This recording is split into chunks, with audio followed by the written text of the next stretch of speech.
नमस्कार, बहुत स्वागत है आप सभी का। आप देख रहे हैं आपका प्रोग्राम कहानी कुर्सी की और मैं हूं सौरभ शर्मा। आपके साथ स्टूडियो में विजय त्रिवेदी जी और समीर चौगांवकर जी आ चुके हैं। बहुत स्वागत सर आपका।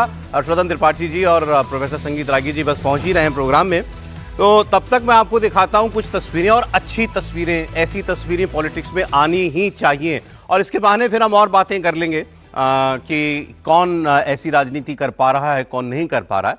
अच्छी सुंदर तस्वीर पहली बार होगा शायद जब प्रधानमंत्री नरेंद्र मोदी और गांधी परिवार का कोई नेता एक साथ चाय की चुस्की लेते हुए नजर आए। जी हां, खबर यही है कि प्रधानमंत्री बैठे हैं और बगल में बैठी हुई हैं प्रियंका गांधी वाड्रा।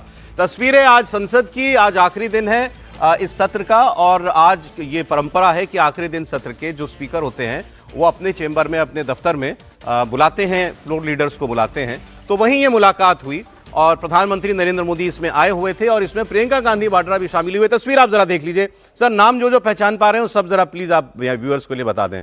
राजनाथ जी दिख रहे हैं, राजनाथ जी के बगल में प्रियंका जी, लोकसभा स्पीकर है, प्रधानमंत्री है, राजनाथ सिंह जी है वहां पर, और हंसी मजाक हो रहा है। समाजवादी पार्टी से उनके भाई यादव है, प्रहलाद जोशी वहां पर दिख रहे हैं, प्रहलाद जोशी है, ललन सिंह बैठे हुए वहां पर, राजीव राय भी हैं शायद इसमें। हाँ, सभी राजनीतिक दलों के लोग। वो आज सेशन खत्म हुआ ना लोकसभा का, तो उसके बाद की चाय, जिसकी हम लोग अक्सर चर्चा करते हैं कि चाय पर यदि ये बात हो तो अच्छा रहता है कि अब सेशन खत्म हुआ है। और ये ऐसी ही दिन जो पिछला सत्र था जब चाय पर बुलाया था ओम बिरला जी ने, उस वक्त कोई नहीं गया था कांग्रेस पार्टी से। राहुल गांधी नहीं गए थे, leader of opposition Rahul Gandhi है, वो नहीं गए थे।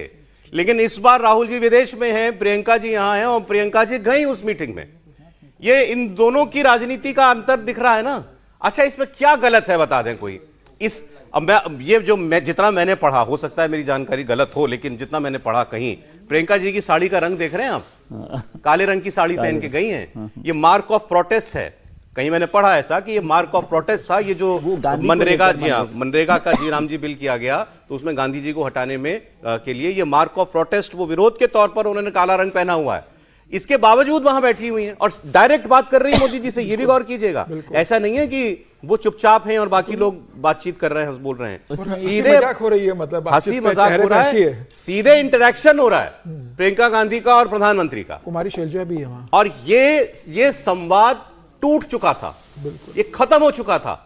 मतलब प्राइम मिनिस्टर, अब ये ट्विटर पर बधाई दे देना जन्मदिन की, ये तो अलग बातें होती हैं। इसके अलावा कोई संवाद है ही नहीं। अभी एक तस्वीर आई थी जिसमें पार्लियामेंट में माल्यार्पण करने का दिन था कुछ महापुरुषों को या शहीदों का था, ना 13 दिसंबर। तो मोदी जी के ठीक पीछे राहुल गांधी खड़े थे उस कतार में, लेकिन एक शब्द नहीं बोले, एक शब्द भी। मुझे तो नहीं लगता कि वहां नमस्ते भी हुई होगी दोनों की।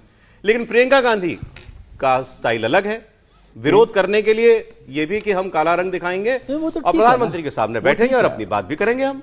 और प्रियंका जी की एक और तस्वीर आपने नहीं देखी, कल की तस्वीर है कि वो नितिन गडकरी जी के पास पहुंच गए। अभी आ रहा हूं, अभी उसी पे आ रहा था मैं। तो ये पहली तस्वीर है। कांग्रेस पार्टी अक्सर प्रधानमंत्री के सामने तो किसी ओकेजन पर सीधे मौजूद होने से बचती ही है, मतलब कम से कम गांधी परिवार। और प्रधानमंत्री के भाषणों में कितना वॉकआउट हुआ है, इस बार अमित शाह बोल रहे थे तो कांग्रेस ने वॉकआउट कर दिया। अब राहुल जी को ले लीजिए आप, 15 अगस्त के कार्यक्रम में राहुल जी नहीं जाएंगे, 26 जनवरी के कार्यक्रम में राहुल गांधी नहीं जाएंगे, सीजीआई की शपथ ग्रहण में नहीं जाएंगे, सीजीआई के शपथ ग्रहण में नहीं जाएंगे, उपराष्ट्रपति के शपथ ग्रहण में नहीं जाएंगे। यानी जितने ऐसे आपके परंपरागत मौके होते हैं, राहुल गांधी उनसे बचते हैं। उल्टा है यहां पर दिख रहा है आपको। अरे मुझे नहीं मालूम कि प्रियंका जी ने ये काम करने से पहले क्या राहुल जी से फोन पे आईएसडी कॉल लगा के या व्हाट्सएप कॉल लगा के बात की कि नहीं की, कि भाई मैं जाऊं कि नहीं जाऊं। लेकिन वो आई, ये बहुत अच्छी बात उन्होंने की है। तो ये तस्वीर नंबर 1। फिर अब मैं आपको, अब जिसका विजय जी जिक्र कर रहे थे, वो दूसरी तस्वीर भी मैं आपको दिखा देता हूं। इंटरेस्टिंग, वो बहुत मजेदार तस्वीर है वो। वैसे तो देखिए, नितिन गडकरी जी सर्वप्रिय नेता हैं। मंत्रियों में कोई व्यक्ति नितिन गडकरी की आपको बुराई करता नहीं दिखेगा, बल्कि नितिन जी के बयान कई बार ऐसे होते हैं कि उससे मौका मिल जाता है पार्टी को असहज कर देते हैं मोदी जी और अमित शाह जी को घेरने का। ये तस्वीर आई साहब कि गडकरी जी के बगल में वो बैठी हुई हैं और वो अपना कुछ वो उनका अपना कॉन्स्टिट्यूएंसी का काम था। पार्लियामेंट ऑफिस में है उनके, नितिन जी के पार्लियामेंट ऑफिस में। तो उनका अपना कोई काम था कॉन्स्टिट्यूएंसी का, तो वो उनसे करवा रही थी। अब इसके पीछे की कहानी बड़ी मजेदार है। कहानी यह है कि प्रियंका गांधी ने हाउस में बोला, स्पीकर वो बोल रही थी, तो उन्होंने कहा कि मैं नितिन जी बहुत समय से आपसे समय मांग रही हूं क्यों मिली वो, ये मैं आपको कहानी बता रहा हूं कि आखिर क्यों मुलाकात हुई गडकरी जी की और इनकी। तो उन्होंने कहा कि मैं बहुत समय से आपका जो है समय मांग रही हूं, समय नहीं मिल रहा है आपका। तो गडकरी जी ने तुरंत इनको बुलाया, अपने दफ्तर में बुलाया और वहां पर केवल बुलाया ही नहीं, चाय पिलाई और फिर उनको कुछ स्नैक्स पे उनके सामने कुछ मतलब व्यंजन उनके सामने रखा गया, उन्होंने खुद बनाया था, चावल की खीर खिलाई, जो उन्होंने खुद बनाया था। ये भी इंपॉर्टेंट है। और उसको अंग्रेजी में सब जगह मैं देख रहा हूँ राइस बाउल या राइस बाउल जो है वो उनको पेश किया गया। तो ये भी पता लगा कि गडकरी जी ने जो है खुद ये जो है व्यंजन जो है तैयार किया था। पहले आप वो पार्लियामेंट वाला उनका वो बयान सुनाइए प्रियंका जी का, जिसमें वो कह रही हैं कि मैं समय मांग रही हूं, मिल नहीं रहा। This is regarding the highway between Chandigarh and Simla, which has very similar issues as the honourable member raised, except that in many places it seems like the retaining wall is so low that those are the very places where the landslide is taking place. So may I request you to please look into the matter? And may I also request you to grant me an appointment? I've been asking since June to talk about my constituency, sir. Madam, आज question our के बाद आप आ जाइए, कभी भी आइए, मेरा दरवाजा हर समय खुला रहता है, अपॉइंटमेंट लेने की भी जरूरत नहीं होती। अब ये कितना हंसते मुस्कुराते बात हो गई। मैं इमेजिन ही नहीं कर सकता राहुल गांधी को ऐसे बात करते हुए। राहुल गांधी भी तो सांसद हैं।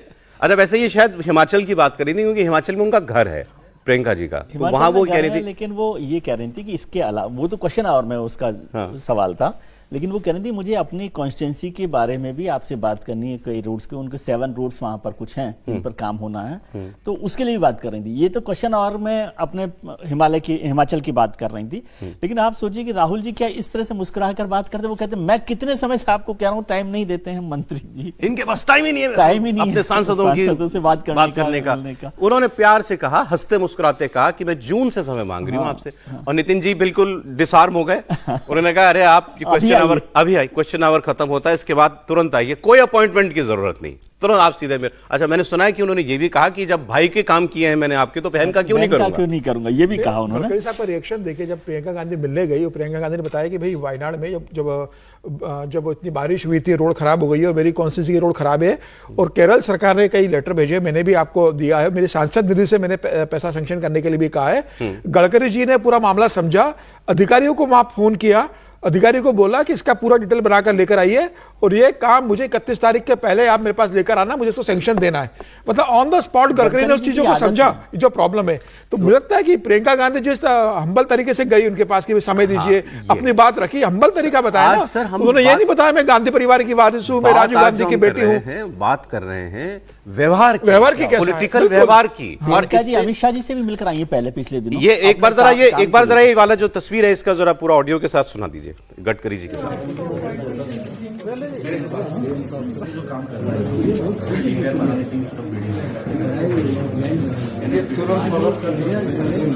और ये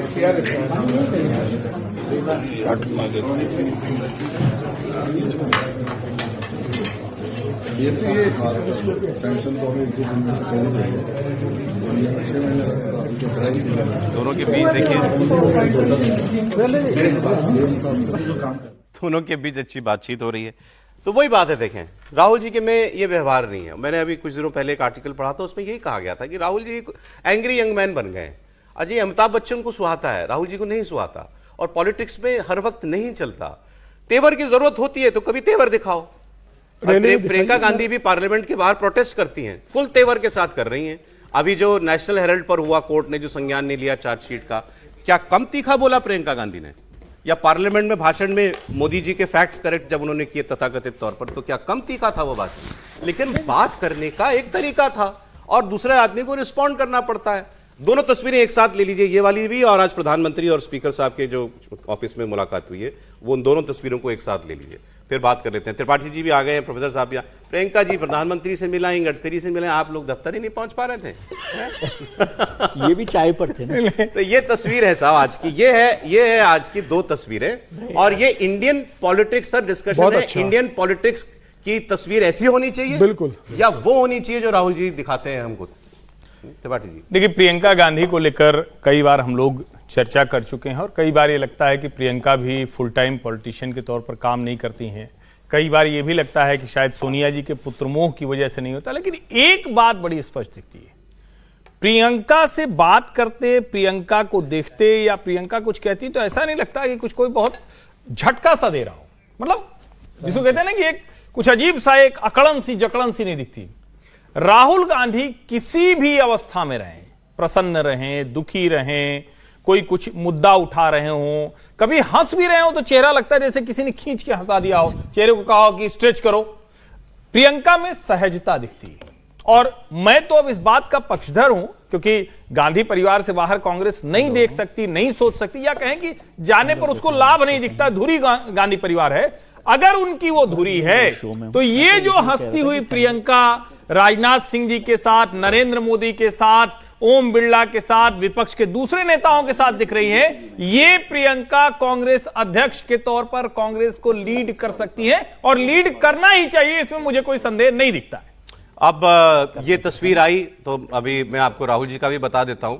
एक पोस्ट जो है राहुल गांधी ने अभी, वो एक्चुअली जो पार्लियामेंट में होते राहुल गांधी ना, तो एक वो जन संसद चलाते हैं, मतलब मिलते हैं, लोगों से मिलते हैं, तो वो उसका एक वीडियो उन्होंने पोस्ट किया। अभी तो वैसे वो विदेश में है, लेकिन विदेश जाने से पहले उत्तर प्रदेश के भदोही जिले के कुछ बुनकरों से वो मिले थे, उनकी समस्याएं सुनी थी। क्योंकि आप प्रियंका जी की बात हो रही तो राहुल जी की बात भी साथ साथ ही कर लेना।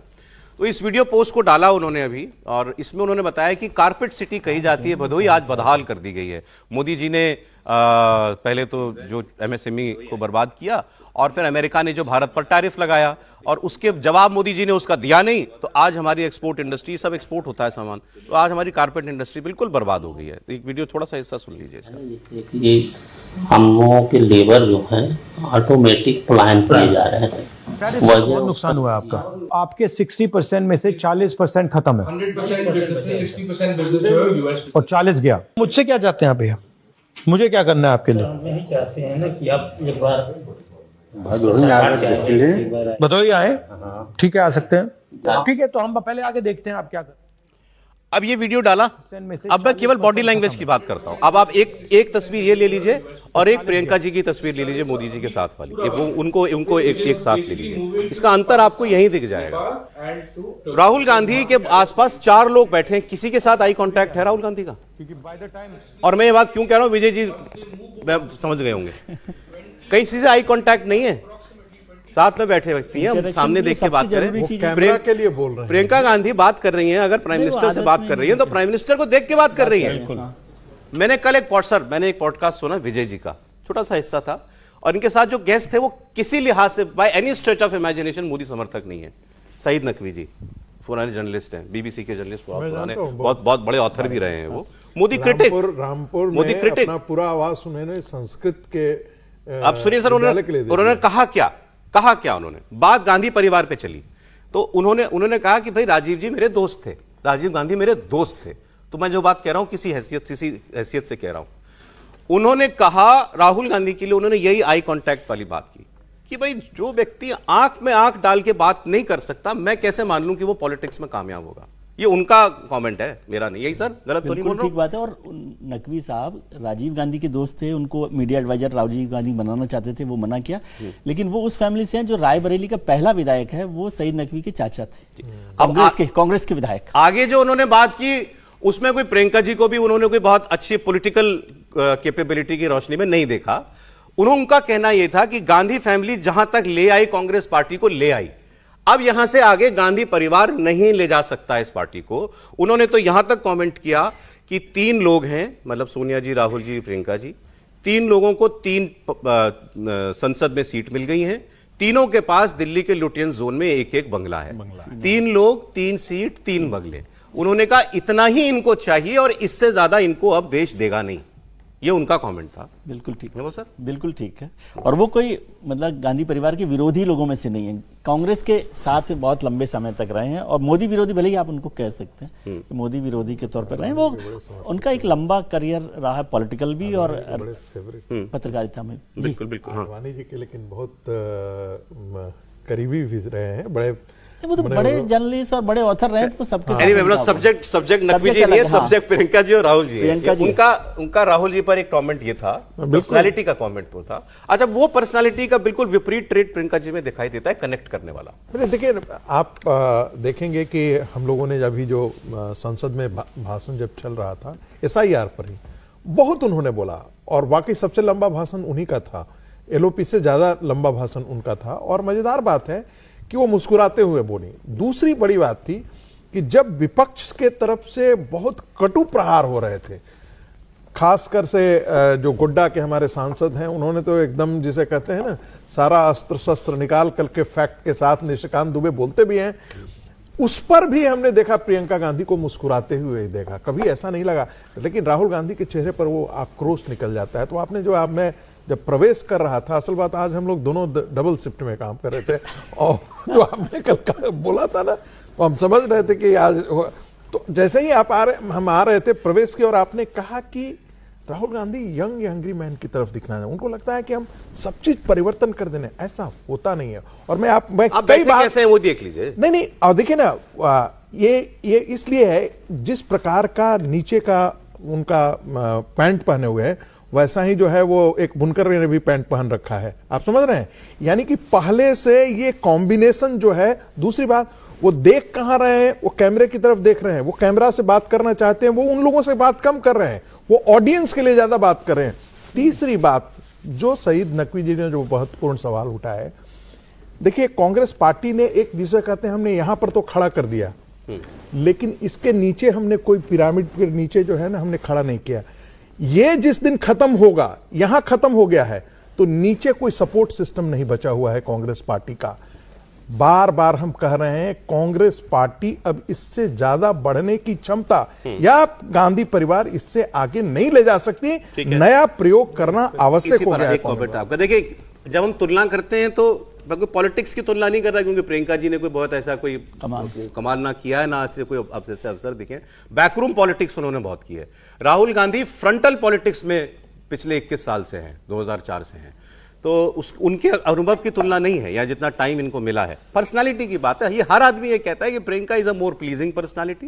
प्रियंका में एक थोड़ा करिश्मा दिखता है कि मतलब वो लोगों से और अपने वर्कर्स से कनेक्ट कर लेती हैं, लेकिन वो कोई बहुत कमाल की नेता है, मैं ये नहीं कह रहा, केवल पर्सनालिटी में बेहतर लगता है। देखिए, हम लोग जो बात कर रहे हैं वो ये समझते हुए कर रहे हैं कि अभी कोई कमाल प्रियंका ने नहीं किया है, लेकिन इसको थोड़ा यूं भी देखिए, और मैं उसको बेनिफिट ऑफ डाउट कह दीजिए, या कह लीजिए कि चूंकि उस तरह से नहीं है। जब आपको पता है कि आपको ऐसे दौड़ना है कि आपका भाई गलती से भी आपसे पीछे न रह जाए, मतलब एक बात।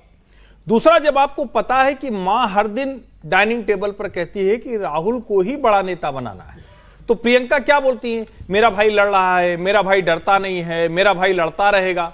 लेकिन जब बात कर रहे हैं तो मुद्दों की बात पर कौन कैसे बात कर रहा है। अब आप लोग बात कर रहे हैं कि वो कैसे कैमरे की तरफ देख रहे हैं, वो कहीं नहीं देख रहे हैं, वो उस कक्ष में है ही नहीं।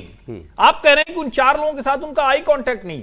आई कांटेक्ट न होना मन के चोर को, मन के विचलन को, मन के भ्रम को और मन का कहीं और होने को दिखाता है। एक लाइन की बात है, ये सिर्फ राहुल गांधी के संदर्भ में नहीं कह रहा हूं, जो व्यक्ति आपसे बात करते हुए गलती से भी आई कांटेक्ट न करे, इसका मतलब उसके मन में चोर है, हीन भावना हो सकता है, भ्रमित हो सकता है, कुछ गड़बड़ करने वाला हो सकता है। बेटर है वो आपका,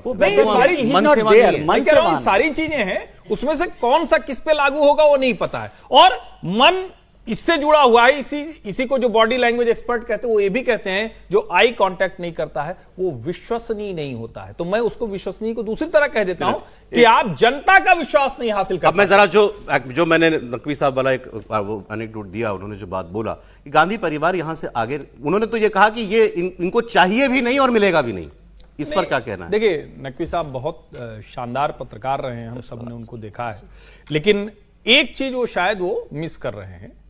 ये प्रयोग हुआ ना, प्रयास हुआ ना, लेकिन क्या गांधी परिवार से इतर कांग्रेस पार्टी के नेता कुछ अलग से मेहनत करते हुए दिख रहे हैं क्या? G23 नाराज हो के चलते चलते चले गए। अरे भाई, चलते चले गए, वहीं खड़े रह के बढ़िया से करते, वो ताकतवर लोग रहते और कहते कि हम ये कराएंगे। आप AICC मीटिंग में बैठते, CWC मीटिंग में बैठते और पारित कर, नहीं हुआ आज तक। दूसरा, कांग्रेस में एक गुलाम मानसिकता है। मैं इसको जिस संदर्भ में कर रहा हूं उसको उनको ये लगता है गांधी परिवार देश का भाग्य विधाता है। अब उनको लगता है कोई और कांग्रेसी होगी तो हमारे बराबर खड़ा था, इसको कैसे हम गांधी परिवार वाला दर्जा दें। तो मुझे नहीं लगता कि गांधी परिवार से इतर कोई कांग्रेस का नेता फिलहाल होने जा रहा है। नहीं, नेता होगा ये सवाल नहीं है। वो नहीं क्या कह रहा। गांधी परिवार में अब कोई इतनी पॉलिटिकल कैपिटल है कि वो वो पार्टी को दे मुश्किल है, सके? वो मुश्किल है, वो मुश्किल है। असंभव तो नहीं है, मुश्किल जरूर है। देखिए राजनीतिक अगर देखें तो कोई भी राजनीतिक दल किसी दूसरे राजनीतिक दल की कीमत पर बढ़ता है और कम होता है। भारतीय जनता पार्टी भी अगर बढ़ी तो दूसरे राजनीतिक दलों का वोट बैंक लेकर बढ़ी है। आज कांग्रेस अगर 99 सांसदों पर पहुंची है तो अपनी दम पर कहीं ना कहीं बड़ी होगी। तो असंभव तो ये तो ऐसा तो है नहीं कि कांग्रेस कभी बढ़ नहीं पाएगी, असंभव है उसके लिए सीट पर पहुंचना या सत्ता में आने आया 150 सीट पर पहुंचना फिलहाल। लेकिन जिस तरीके से कांग्रेस चल रही है, राहुल गांधी जहां ले जा रहा है वो लगभग मुश्किल है। कांग्रेस का नेतृत्व बदलेगा, अपना कार्यशैली बदलेगी, संगठन को मजबूत करेगी, गांधी परिवार में अब वो दम नहीं है, वो जज्बा नहीं है, वो नहीं है। नेतृत्व नया लाओगे तो कांग्रेस सर्वाइव कर सकती है। सर आप जरा अगले व्यक्ति के बारे में बता दीजिए, वो अपनी पार्टी को ले जा पाएंगे क्या आगे? अखिलेश यादव की बात मैं आपसे कर रहा हूं। यूपी में एक घमासान चल रहा है, वो आप जरा देखिए। हमने कांग्रेस पार्टी की बात तो खूब कर ली। अब 27 में चुनाव है, अभी टाइम है, सवा साल हुआ, 1.5 साल हुआ सर, अभी 1.5 साल बचा है। सवा साल, 27 मार्च 27 में चुनाव है और अभी चल रहा है SIR और इस पर रण एक किस्म से छिड़ा हुआ है। खबर आई कि साहब 2.91 करोड़, लगभग 3 करोड़ वोटर जो है अनवेरिफाइड वोटर था, वापस नहीं आया उसका फॉर्म भर के। योगी जी ने इस पर चिंता भी जताई।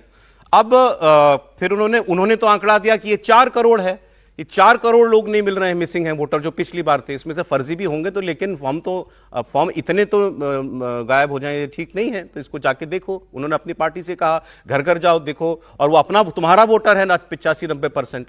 ये बात हुई। अखिलेश जी ने उस बात को उठाया और अखिलेश जी ने कमेंट किया कि मुख्यमंत्री कह रहे हैं कि 4 करोड़ वोटर गायब है और वो उनका वोटर है, तो इसका मतलब ये हुआ इसको पर कॉन्स्टिट्यूएंसी 403 से डिवाइड कर दीजिए तो हर कॉन्स्टिट्यूएंसी में 80,000 वोटर बीजेपी का कम हो गया। तो इससे तो ये तय है कि वो हर कॉन्स्टिट्यूएंसी में 80,000 वोटर माइनस है और वो पता नहीं कहां से अपना उन्होंने निकाला, हम 40,000 वोटर प्लस हैं। वो कैसे, ये विजय जी और त्रिपाठी जी बता देंगे। तो ये बात उनकी थी। हालांकि ये बात 4 करोड़ पर वोटर गायब होने पर उन्होंने एक संदेह तो जताया और मतलब खदशा जताया मुख्यमंत्री ने, लेकिन उन्होंने ये भी कहा था साथ साथ कि आप SIR में जान लगा दीजिए, 3/4 चुनाव आप आज ही जीत जाएंगे SIR में, और 3/4 बहुमत से जीत करके आओगे अगर आपने SIR में अपनी जान झोंक दी। वो बयान 2-4 दिन पुराने, लेकिन मैं सुनाऊंगा आपको। पहले अखिलेश जी की बात सुना दीजिए, फिर योगी जी की बात सुना दीजिए।